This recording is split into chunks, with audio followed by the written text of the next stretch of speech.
how did you learn how to write? Trial and error. Mm-hmm. I am trained as a technical writer, and I picked technical writing because I had a teacher in high school who told me I wasn't creative, and I believed it. And so for the next 20 some odd years, I wrote legal documents and technical documents, but I didn't dare try fiction. And one day I thought, I had a story in my head, and I thought, I'll try. I'll see what happens. If it's awful, no one has to know that I did it. No one has to know that it is bad. And I finished the book. It is horrible. It's in a box under my bed, but everyone knew I did it because I told everyone I did it. But it will never see the light of day. I'll recycle the characters for something else. Hello, I'm Derek Cash with the North Little Rock Public Library System and want to welcome you to Meet the Author. Our guest today is Peri Maxwell. She wrote her first novel on a dare, and now she's hooked. Mrs. Maxwell is here today to discuss her novel, Enterprising Duchess. Thank you for joining us today, and thank you for being on the show. Thank you for having me. Okay. Before we begin, tell the audience what that dare was. I have a friend who has read all of the stuff that I've read. And one day she looked at me and she said, you should write a long dress book. Because she read historical novels almost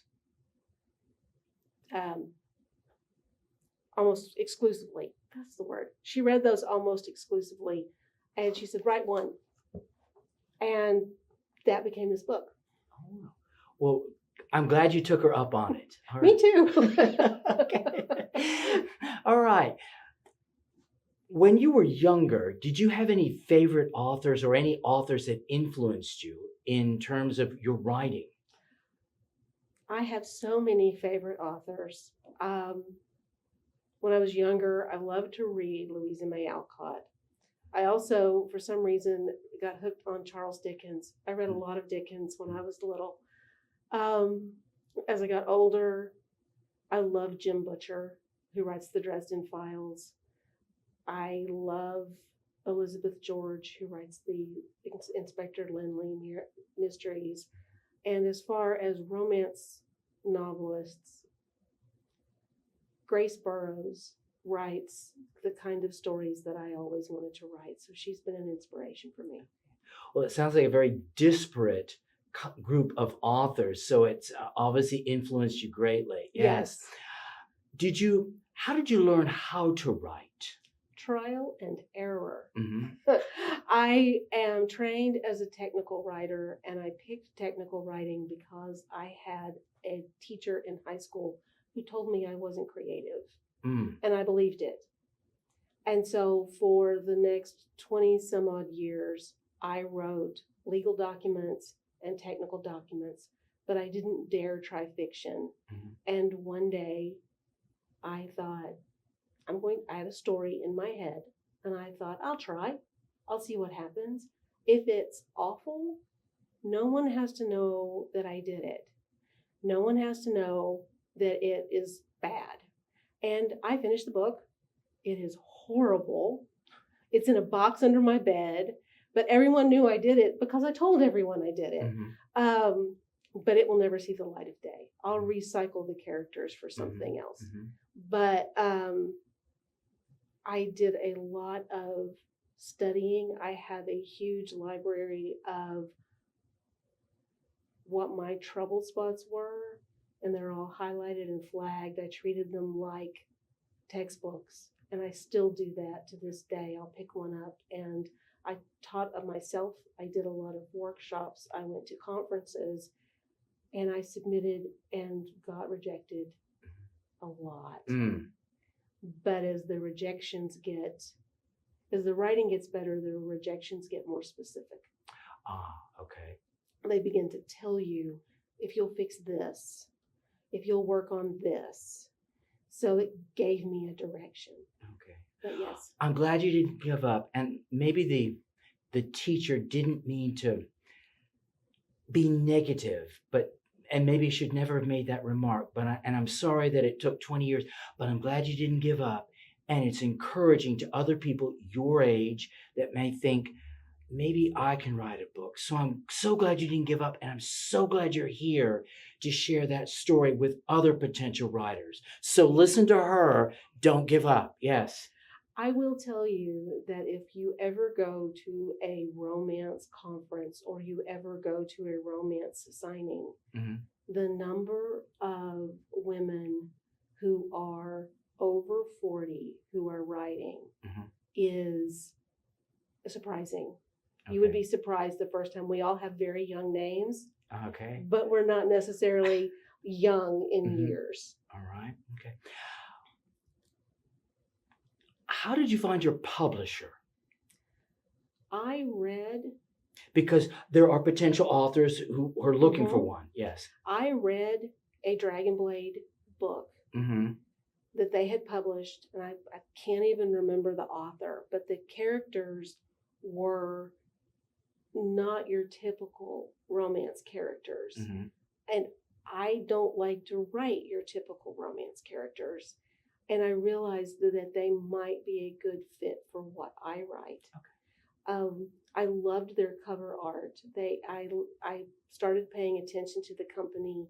I saw how well they promoted their authors, how professional they were, how wonderful the other authors were. And I thought, I'd like to write for them. So 2 years ago, they held a Write Stuff contest where you could submit your work and be considered. And I made the finals of that contest, and then I placed and was an author in the anthology that came from that contest. And from there, I pitched them this series and said, if we can continue, because it was this book that I entered in the contest. So it was, can we publish this? Can we work together? And I'm lucky they said yes. Okay. Well, congratulations on that. Thank you. All right. Now, for your book, for the audience that might not be aware of it, it takes place in Victorian England, 1840s. What research, or did you do any research to try to make the novel historically accurate? What did you do? I Google a lot. And I don't know how I would do this if I didn't Google. If there wasn't a Google, I would be in the library all the time, and that's what I would be doing. I went to a lot of sites to make sure that I had the industrial technology correct, that I could get it as close as possible, that I would have food correct, that there's a lot of this that deals with in the beginning about how long it would take letters to get back and forth from Britain to Canada. And so that was the first thing I hit on was, well, how long does it take mail to get from one country to the other by ocean? And so, yes, I like to tease that I Google enough now that sometimes Google will just throw me UK sites rather than US sites, because I spend so much time looking at places in England. Well, I'm sure it had to be for the reader to believe it and for the reader to enjoy it. I just knew that you had to do something. So thank you for sharing with us. Something I've noticed in this novel, and I don't think many people know that, is that people who appear to be rich are not always rich. And you bring this up in that novel. Without giving away too much, could you make a comment on that? I mean, maybe why you picked that sort of story or whatever. I picked that story specifically because I like the idea that everyone thinks someone, because they have a title, is well off. That someone might want to keep up that appearance that they have everything. And what would happen if that failed? What happens if that mask comes off and you realize, okay, these people don't have any money. They have a house and they have a lot of land, but they have a lot of debt. And that becomes a problem. Mhm. And especially in this book, it becomes a problem. Okay, The war between keeping up appearances versus what's really going on. yeah. Well, I just know that when I read it, I was thinking of King George IV, Queen Victoria's uncle. He was chronically in debt. Of course, he spent all his money on paintings, but it just made me think of that here's the king, and he was begging Parliament for more and more money. So I just thought I wanted to let you have an opportunity to comment on that. There are conflicts in the novel between Oliver and his mother, one of which was his mother was very traditional in terms of who he should marry. And Oliver, tradition, and Oliver was going more for romance, for love. Comment on that. I liked the idea that Oliver was always considered basically the spare, and that he was able to grow up outside that tradition. And so trying to shoehorn him into, well, now you're not the spare anymore, you're in charge. And you have certain expectations of what your family should be like. And he's like, no, I don't have any expectation of that at all. He married for love the first time, yes, without giving away anything, and he wants that again. And he sees that as his purpose. Along those same lines, I'm so glad that you kept what would have been a traditional value. Thea says something like, people like him never marry women like me.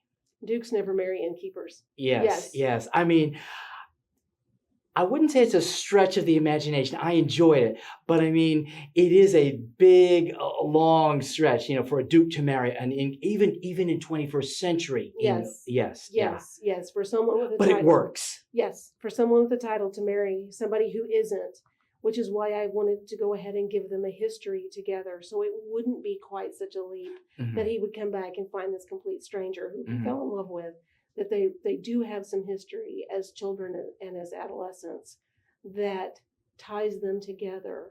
And it's the girl who got away or the boy who got away. Yes. And that he doesn't see himself as better than her. That it's something that she puts down as the tradition is, he will marry someone with a title and I don't have one. Yes. Yeah. Okay. Yes. Something that the reader will notice, and something I obviously noticed, was you bring up a lot of, I don't know what the expression is, folk medicine, natural medicine. I don't necessarily know that I want to ask why, but I certainly want to ask, where did you come up with the remedies? I mean, Google. Yeah, okay. When I asked that question, I almost knew you were going to say that. Google. After you giving the earlier, Google. But it's throughout the book, and so comment on that. Because of the history that I give Thea, I wanted her to have. I thought it fit that she would have a suspicion of traditional medicine for certain things.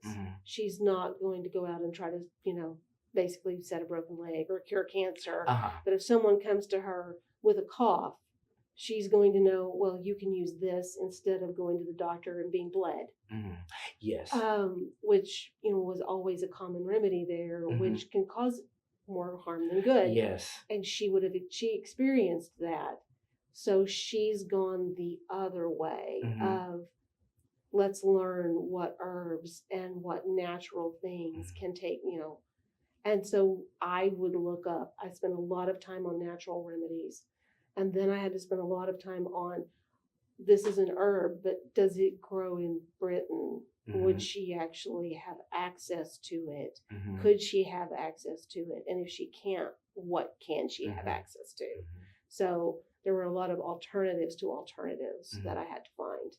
Well, I think it is appropriate because although I'm not a specific expert by any means, I don't think the medical profession, especially doctors, were regarded as a profession the way they are later in the century, where you had to get degrees. Almost anyone could take up medicine you were an apprentice. And so Yes. it was at the appropriate time where you could still use folk medicine remedies and it would still be just as acceptable. And you wouldn't expect the reader to raise an eyebrow. So I think you did a good job with that in the time period. And that's also one of the reasons why I didn't set this book in London. I wanted it to be outside of London. I wanted it to be in the countryside. I wanted this to be a village, not a book with ball gowns and manners. I have one of those, but it's not this one.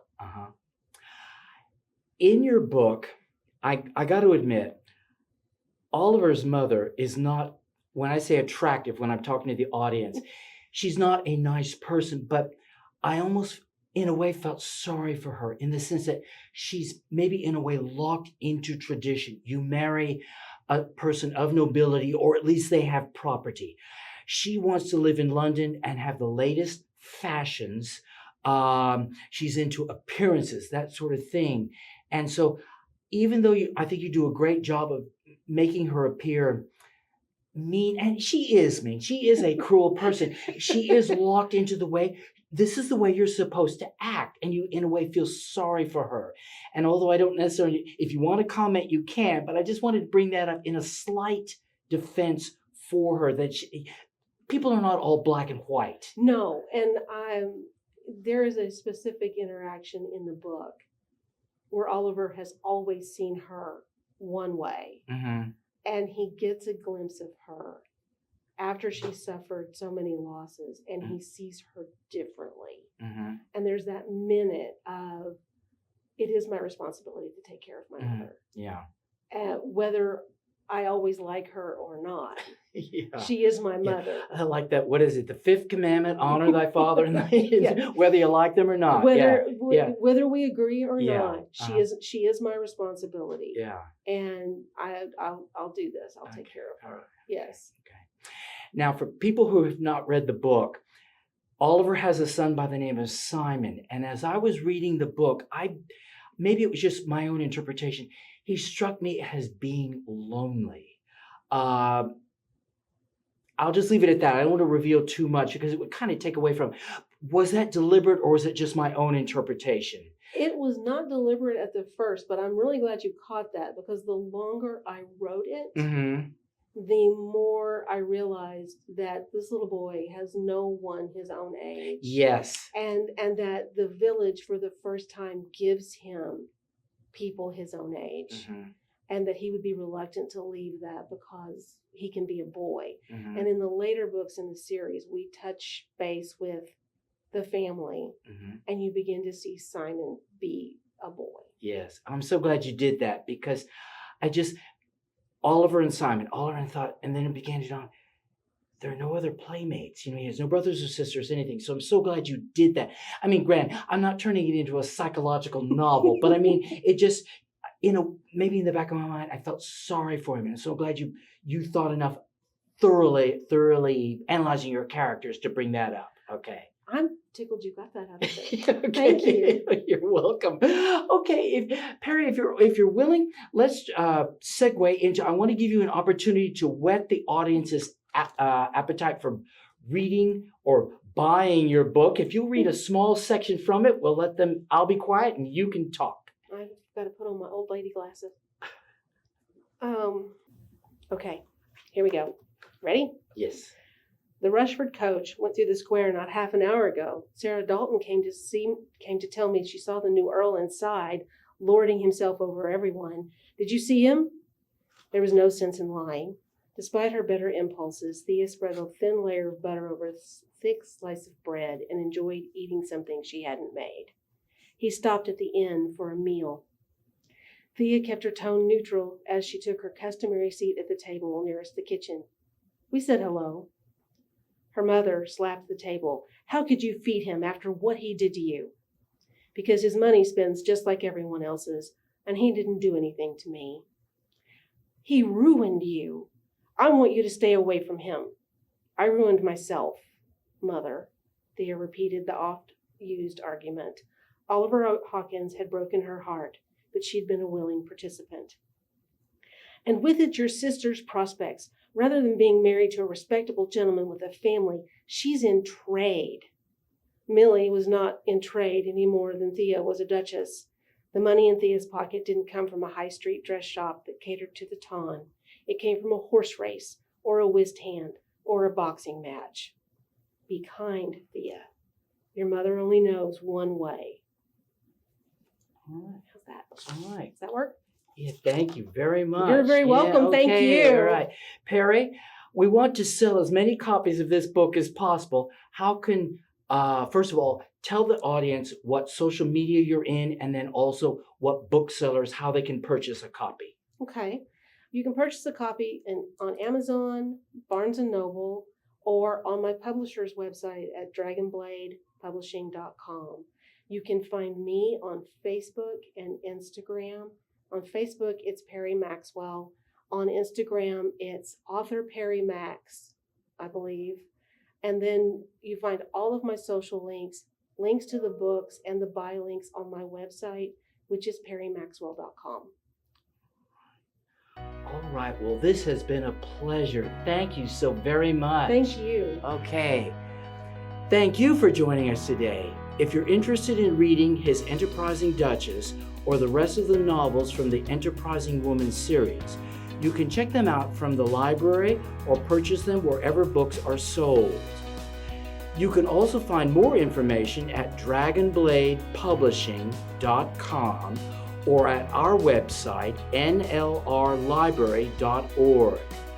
Join us again next time and have a great day, everyone.